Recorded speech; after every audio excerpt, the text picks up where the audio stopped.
आइए इस online class में हम लोग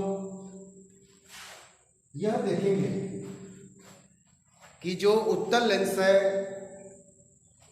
और अवतल लेंस है, इसमें प्रतिबिंब कैसे बनता है और कौन सी किरण कहाँ से जाएगी तो वह लेंस के किस बिंदु से होकर के जाएगी। ये बहुत ही महत्वपूर्ण है। अगर आप किरण आरेख खींचना अगर जान जाएंगे, समझ जाएंगे, तो आपको प्रतिबिंब बनाने में कोई दिक्कत नहीं आएगी। तो आप इसे अच्छी तरह से समझें कि आपको प्रतिबिंब बनाने के लिए कम से कम 2 किरण आरेख तो आपको खींचने ही हैं। 2 किरण लेकर के ही आप प्रतिबिंब बना सकते हैं। तो आप समझें इस चीज को कि कौन सी किरण कहाँ से चलेगी तो कहाँ से होकर के जाएगी। तो ये जो उत्तल लेंस है, ये 3 कंडीशन आप इस चित्रों में देख रहे हैं। पहला कंडीशन, यह जो उत्तल लेंस है, ये इसका मुख्य अक्ष है, ये इसका फोकस है। आप इसमें पहला किरण आरेख आपको हर हाल में, एक किरण आरेख आपको मुख्य अक्ष के समांतर तो खींचना ही खींचना है, चाहे वस्तु कहीं भी हो। तो पहला किरण आरेख आप देखें इसमें कि जो किरण आरेख मुख्य अक्ष के समांतर होकर के आएगी, ये नियम है, ये रूल है किरण आरेख का कि मुख्य अक्ष के समांतर जो भी किरण आएगी वो कहां से होकर के जाएगी? फोकस से, मुख्य फोकस से होकर के जाएगी। ये पहला रूल है किरण आरेख में। तो मुख्य अक्ष के समांतर आने वाली किरण लेंस से अपवर्तन के बाद वो कहां से होकर के गुजरेगी? फोकस से, मुख्य फोकस से होकर के जाएगी। दूसरा किरण आरेख आपको खींचना है, उसका नियम क्या है? तो उसका नियम यह है कि लेंस के प्रकाशिक केंद्र से जो भी किरण जाएगी वह बिना अपवर्तित, बिना अपवर्तन के, बिना अपने मूल पथ को छोड़े वो सीधे निकल जाएगी इस लेंस के आर पार, उसमें कोई जो है विचलन नहीं होगा। तो दूसरी किरण आरेख जो है आप जो है प्रकाशिक केंद्र से होकर के खींचेंगे। ये प्रकाशिक केंद्र O है, इसका O से डिनोट करते हैं प्रकाशिक केंद्र को। ये दूसरा कंडीशन है। तीसरा कंडीशन क्या है कि अगर इसके मुख्य फोकस से अगर प्रकाश की किरण चल रही है तो यहां से चलेगी तो लेंस से अपवर्तन के बाद सीधे मुख्य अक्ष के समांतर होकर के निकल जाएगी। यानी जो किरण जैसे आती है वो किरण वापस वैसे जाती भी है। तो आप देख सकते हैं कि इसमें जो किरण जैसे आई है तो अगर जाना होगा तो उसी रास्ते से जाएगी भी। इसमें जो है मुख्य अक्ष के समांतर आई है तो फोकस से होकर के गई है, तो इसमें फोकस से होकर जाने वाली किरण मुख्य अक्ष के समांतर होकर के गुजरेगी। ये 3 किरण आरेख, ये 3 नियम आपको जानना है और इन्हीं तीनों नियमों से आपको उत्तल लेंस में प्रतिबिंब को बनाना है। इसी प्रकार अवतल लेंस में आप किरण आरेख कैसे खींचेंगे? अवतल लेंस में तो रूल यही है, जो उत्तल लेंस में रूल है वही रूल अवतल लेंस में भी होता है। जैसे पहला कंडीशन ये है, ये अवतल लेंस है, ये इसका मुख्य अक्ष है, दोनों तरफ फोकस होती है इसकी,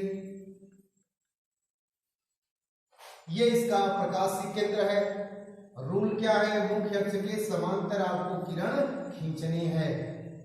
यानी अगर वस्तु कोई अनंत में है, दूर है, तो वहां से जो प्रकाश की किरण चलेगी वो मुख्य अक्ष के समांतर ही आएगी और लेंस से अपवर्तन के बाद यहां यह पर नहीं आएगी, ये फैल जाएगी और पीछे जो है ये कहां से होकर के आएगी? फोकस से होकर के आएगी। तो इस तरह से ये नियम जो है आप अवतल दर्पण में समझ लें। पहला नियम कि मुख्य अक्ष के समांतर आने वाली किरण लेंस से अपवर्तन के बाद कहां से होकर के जाएगी? फोकस से होकर के जाती हुई प्रतीत होती है। ये किरण आरेख पहला है, इसमें पहला नियम, ऐसे फैल जाती है ये। तो अवतल लेंस में किरण आरेख मुख्य अक्ष के समांतर अगर है तो उसको फैला देंगे, अब पीछे कहां से मिला देंगे? फोकस से। दूसरा नियम इसमें क्या है? इसमें भी अगर इस लेंस का ये प्रकाशिक केंद्र है तो यहां से जाने वाली किरण बिना अपवर्तन के लेंस के आर पार निकल जाएगी, इसमें कोई विचलन नहीं होगा, जैसे उत्तल लेंस में आपने देखा है। तीसरा नियम इसमें क्या है? इसी का उल्टा, जो पहले का उल्टा होता है।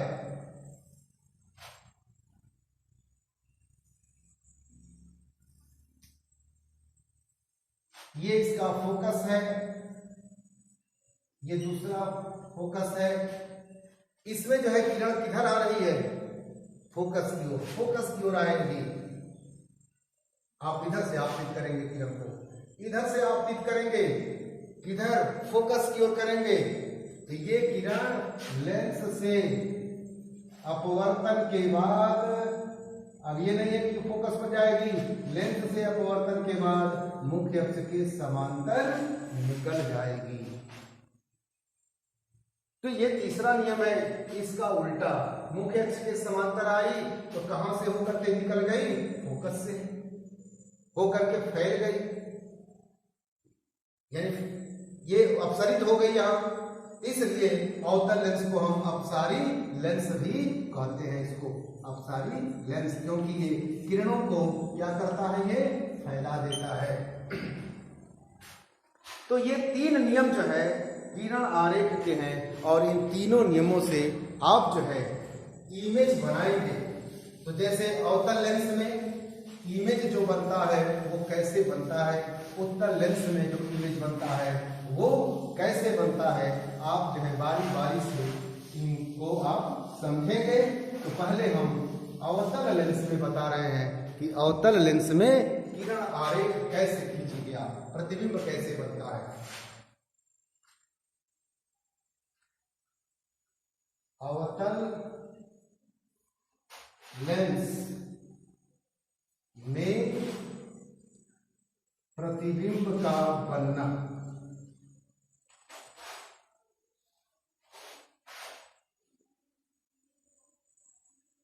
प्रतिबिंब का बनना,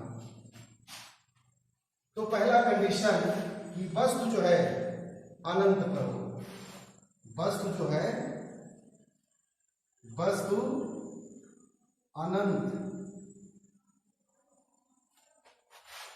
अनंत पर है। अनंत का मतलब दूर, जैसे सूर्य, चंद्रमा, ये पेड़ पौधे जो दूर के हैं, पहाड़ है, यानी वस्तु दूरी पर है लेंस से, तो वहां प्रतिबिंब कैसे बनेगा? तो आप क्या करेंगे? एक जो है अवतल लेंस बना देंगे।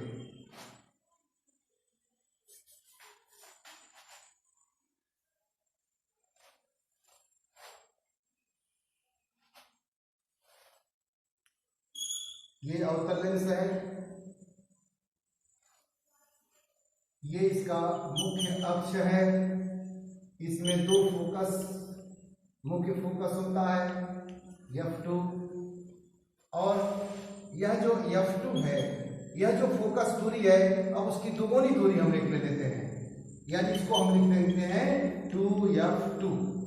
इसी तरह से ये F1 है, इसकी दोगुनी दूरी पर हम 2F1 लिख देते हैं। अब वक्रता केंद्र से मतलब नहीं है। अब जैसे दर्पण में दर्पण में आपने देखा है कि जो वक्रता केंद्र और फोकस दूरी का जो संबंध है कि वक्रता त्रिज्या की आधी फोकस दूरी होती है। किसमें? गोलीय दर्पण में। दर्पण में होता है, यानी वक्रता त्रिज्या की आधी फोकस दूरी होती है, लेकिन लेंस में ऐसा इस तरह का कोई संबंध नहीं होता है। ऐसा लेंस में नहीं है कि जो वक्रता त्रिज्या है उसकी आधी फोकस दूरी हो जाए, ऐसा लेंस में नहीं है, केवल किसमें है? दर्पण में है। तो आप जो है ये इसका प्रकाशिक केंद्र है। ये 2f2 क्या है? ये जो f2 है इसका दोगुनी दूरी पर 2f2 है, उसी तरह से 2f1 है। तो पहला कंडीशन की वस्तु कहां पर है? अनंत पर। अनंत पर है तो हम क्या जानते हैं कि अनंत पर अगर कोई वस्तु है तो वहां से जो प्रकाश की किरणें चलेंगी वो मुख्य अक्ष के समांतर आएंगी। वो मुख्य अक्ष के समांतर आएगी, तो आप जो है मुख्य अक्ष के समांतर किरण खींच लेंगे। मुख्य अक्ष के समांतर किरण खींचेंगे। और नियम आपने अभी किरण आरेख में क्या देखा है कि मुख्य अक्ष के समांतर आने वाली किरण लेंस से अपवर्तन के बाद क्या होती है? फैल जाती है। क्या होती है? फैलती है। और कहां से होकर के जाती है? ये फोकस से होकर के जाती है। उसी तरह से एक किरण आप इधर से भी खींच देंगे और लेंस से अपवर्तन के बाद ये फैलेगी और कहां से होकर के जाएगी? फोकस से। तो ये लगेगा यहां से इस फोकस से होकर के किरणें आ रही हैं, और जहां से आ रही हैं, जिस बिंदु से आ रही हैं, उसी बिंदु पर ये किरणें जो है वस्तु का प्रतिबिंब बनाएंगी। तो कहां से जा रही हैं? फोकस से होकर के जा रही हैं, तो प्रतिबिंब कहां बनाएंगी? मुख्य फोकस पर ही बनाएंगी।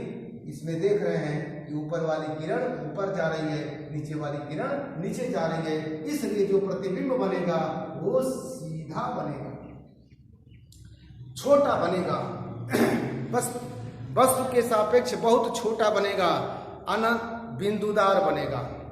सीधा बनेगा, बिंदुदार बनेगा, वस्तु से काफी छोटा बनेगा। और सीधा है तो कौन सा प्रतिबिंब? आभासी प्रतिबिंब। कौन सा प्रतिबिंब? आभासी प्रतिबिंब बनता है। तो ये पहला कंडीशन है कि जब वस्तु कहां पर है? अनंत पर है। दूसरा कंडीशन क्या है कि यह वस्तु जो है अनंत पर न होकर लेंस के नजदीक है। लेंस के नजदीक है।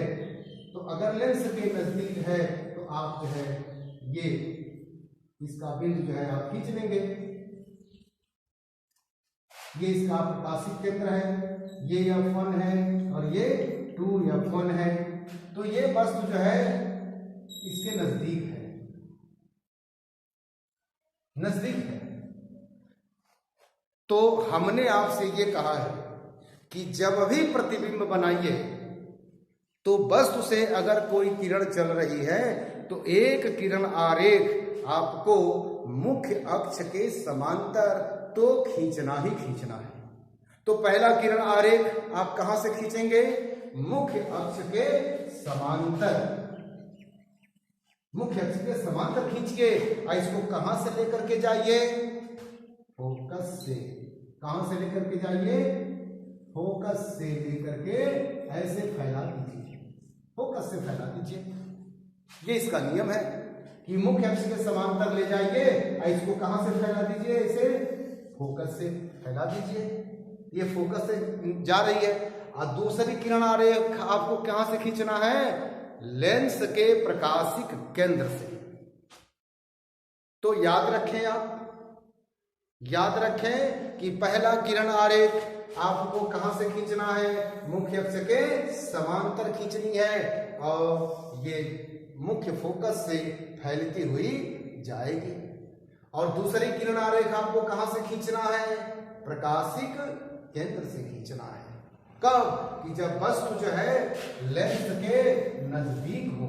वस्तु जो है अनंत और लेंस के नजदीक हो। लेंस के नजदीक अगर वस्तु है तो उसका प्रतिबिंब कैसे बनेगा? ऐसे बनेगा। दूसरा किरण आरेख आपको कहां से खींचना है, याद रखेंगे प्रकाशिक केंद्र से। और प्रकाशिक केंद्र से जो रेखा जाएगी ये इधर उधर टेढ़ी मेढ़ी नहीं जाएगी, वो सीधे से गुजर जाएगी, ऐसे सीधे गुजर जाएगी, कोई उसमें विचलन नहीं होगा। एकदम जैसे तीर जाती है, आप तीर की तरफ इसको देख करके निकाल देंगे यहां से। तो जहां ये किरणें एक दूसरे को काट रही हैं, इसी बिंदु पर काट रही हैं, तो आप जो है बना देंगे वस्तु का यहीं पर प्रतिबिंब, यही प्रतिबिंब बना देंगे। तो देख सकते हैं जैसे वस्तु है तो प्रतिबिंब कहां बना है, इसके फोकस और लेंस के बीच में, यानी लेंस का जो प्रकाशिक केंद्र है, प्रकाशिक केंद्र और फोकस के बीच में बना है वस्तु। तो जो आंख से आप देख रहे हैं उसी को बोल देना है कि वस्तु कहां बनी है, लेंस और फोकस के बीच में बना है, पहला चीज। दूसरा चीज आप क्या देख रहे हैं कि वस्तु सीधा है कि उल्टा है, तो इसका भी सिर ऊपर है, इस प्रतिबिंब का भी सिर ऊपर है, इसलिए सीधा बना है। दूसरा कंडीशन क्या है इसका कि वस्तु क्या, प्रतिबिंब कैसा बना है, सीधा बना है। तो अगर प्रतिबिंब सीधा है तो इसको वास्तविक या कहते हैं कि आभासी प्रतिबिंब। तो अगर सीधा है तो आप कहेंगे ये कौन सा प्रतिबिंब बना है, आभासी प्रतिबिंब बना है, आभासी बना है। और जरा साइज को नाप लें, वस्तु बड़ा है और प्रतिबिंब क्या है, बहुत छोटा है, अर्थात प्रतिबिंब जो है वस्तु के सापेक्ष काफी छोटा बना है। तो ये दो कंडीशन जो है अवतल दर्पण में आते हैं, चाहे वस्तु अनंत पर रखें या अनंत के बाद लेंस के नजदीक। ये दो कंडीशन जो है किस लेंस में होता है, अवतल लेंस में है। तो आप इसको थोड़ा सा समझ लेंगे, और ये कंडीशन अवतल लेंस का प्रतिबिंब बनने का है, आप इसे समझें। धन्यवाद।